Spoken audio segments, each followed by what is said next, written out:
जी, मैं हूं नदीम अहमद और आप देख रहे हैं एक कदम न्यूज। पश्चिम बंगाल में चौथे चरण का मतदान लगभग अब खत्म हो चुका है, लेकिन आज का जो चौथे चरण का मतदान रहा वो हिंसा से भरा हुआ रहा और दो तस्वीरें ऐसी सामने निकल के आईं जिसके बाद से सवाल उठने लाजमी हो गए। पश्चिम बंगाल के चुनाव के अंदर चुनाव आयोग के तमाम दावों की पोल खुल गई है, जिसमें कहा गया है कि ये चुनाव हिंसा मुक्त की जाएगी। कई जगह बमबारी की खबरें आई तो कई जगह गोलीबारी की घटनाएं भी सामने आई। तो एक बड़ी खबर सामने आई, वो है दक्षिणी बंगाल में, जहां पर CISF की गोली से 5 लोगों की मौत हो गई, जिसके बाद से TMC के लोग चुनाव आयोग पहुंच गए, जहां उन्होंने ये कहा कि ये 5 लोग TMC के कार्यकर्ता थे। TMC के मारे गए इन कार्यकर्ताओं पर तो हम बात करेंगे, लेकिन दूसरी तस्वीर एक और आई जिसमें साफ दिखाया गया कि किस तरीके से बीजेपी की बड़ी नेता लॉकेट चटर्जी के ऊपर हमला किया गया और उनके कार के शीशे तोड़ दिए गए। क्या है इसकी सच्चाई, इसकी भी बात करेंगे। शुरू करते हैं शुरुआत से। सबसे पहली खबर यह रही कि पश्चिम बंगाल में जब मतदान हो रहा था, इस दौरान गोलीबारी की घटनाएं भी सामने आ रही हैं। कई मतदान केंद्र पर बमबारी की खबरें आईं। इसके बाद से कई कार्यकर्ताओं के मारे जाने की खबर है। पश्चिम बंगाल में TMC के 5 कार्यकर्ताओं को गोली लगी। ये 5 कार्यकर्ता जो है वो पुलिस की गोली से यानी CISF की गोली से मारे गए। सवाल ये है कि आखिर ये 5 लोग जो हैं वो अचानक से पुलिस की गोली से मर कैसे गए? पुलिस की क्या जिम्मेवारी थी कि डायरेक्ट सीना पर गोली मार देना? क्या सवाल खड़े नहीं होंगे कि आखिर पुलिस ने सबसे पहले इन लोगों के पैर पर गोली क्यों नहीं चलाया? अगर ये लोग हिंसा को बढ़ावा दे रहे थे तो इन्हें जिंदा पकड़कर कानूनी कार्रवाई की जानी चाहिए थी। इसकी विश्वसनीयता, इसकी जांच जो है वो पुलिस विभाग करेगा और जांच आने पर, रिपोर्ट आने पर चुनाव आयोग भी साफ करेगा। लेकिन कई अहम सवाल जो है इसके पीछे छूट जाती है, जिन पर चर्चा करना बेहद जरूरी है, क्योंकि मौत आखिर मौत होती है और किसी भी का घर उजड़ता है। ऐसे में सवाल ये है कि आखिर ये जो 5 लोग मरे, हिंसा कर रहे थे तो ये किसके साथ कर रहे थे? क्या ये अकेले पुलिस से आकर के भिड़ गए? क्या ये इनके साथ बीजेपी के लोग भी शामिल थे? अगर जो गोली लगी तो एक साइड के लोगों पर ही कैसे लग गई? अब पुलिस के जो है काम है उसके मुताबिक तो ये है कि सबसे पहले पकड़ने के लिए आप जो है आंसू गैस के गोले चला सकते थे, लाठी चार्ज कर सकते थे, तमाम ऐसे उपाय थे जिसे करके आप पकड़ सकते थे। डायरेक्ट सीने पर गोली चलाने का क्या मतलब होता है और ये अचानक से किसने फैसला दे दिया?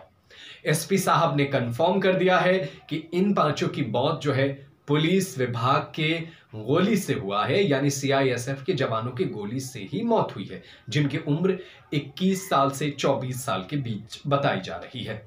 मरने के बाद से पूरे परिवार में मातम है, कोहराम मचा हुआ है और तस्वीरें बेहद दर्दनाक सामने आ रही हैं।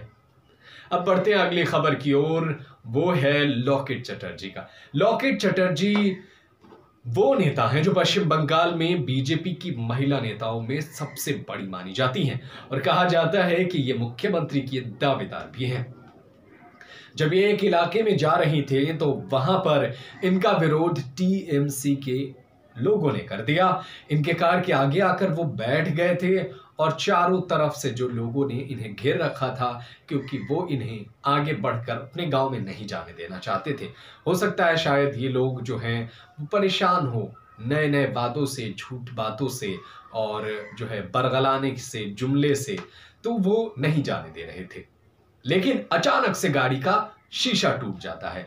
गाड़ी का शीशा इस तरीके से टूटता है कि वहां पर मौजूद पुलिस वाले भी हैरान रह जाते हैं।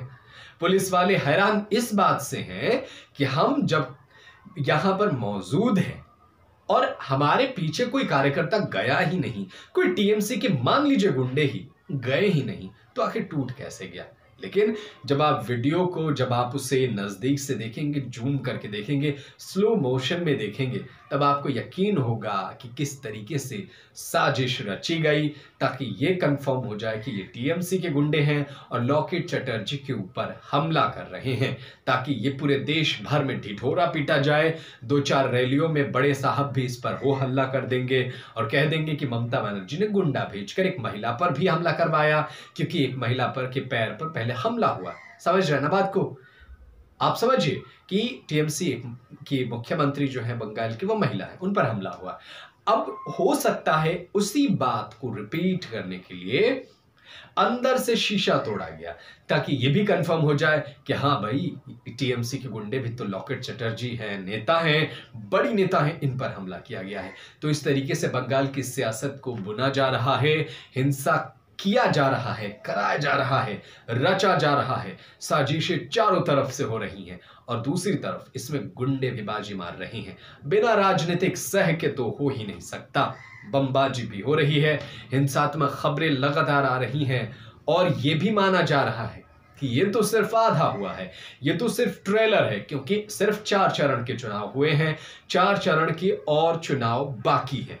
यानी आगे कितनी दर्दनाक स्थिति हो सकती है पश्चिम बंगाल इलेक्शन में, ये भी देखने वाली बात होगी, क्योंकि अभी तक ही तमाम गाइडलाइंस, तमाम रूल, नियम, चुनाव आयोग के बनाए कायदे कानून तो सब के सब कागजों में ही सिमट कर रह गए हैं। चाहे वो मास्क लगाने की बात हो, चाहे वो अपने कार्यकर्ताओं को संभाल करके एक दूसरे पर अटैक ना कराने की बात हो, लेकिन वो चीजें निकल कर सामने आ रही हैं। और इन तमाम बातों से ये साफ हो रहा है कि पश्चिम बंगाल की सियासत जो है अभी आगे और जो है खेला होने वाला है। पश्चिम बंगाल की सियासत जो है आगे कितना और बदलेगी, इस पर भी हम आपको बात बताते रहेंगे। और आपकी क्या राय है इस पूरे मसले पर, आप हमें कमेंट करके जरूर बताइएगा। आपने अगर जब देखा लॉकेट चटर्जी की गाड़ी का वीडियो, तो आपके मन में कैसा सवाल आया, आप क्या सोच रहे हैं इसको लेकर के, आप हमें कमेंट करके जरूर बताइएगा। और साथ ही साथ पुलिस विभाग की गोली से और उन तमाम नौजवानों की मौत जो आज हुई, वो भी वोटिंग के लिए, सियासत के लिए, उस पर आपकी क्या राय है, आप हमें जरूर बताइएगा। देश और दुनिया की तमाम बड़ी खबरों को देखने के लिए आप यूं ही बने रहिए हमारे साथ, देखते रहिए एक कदम न्यूज़।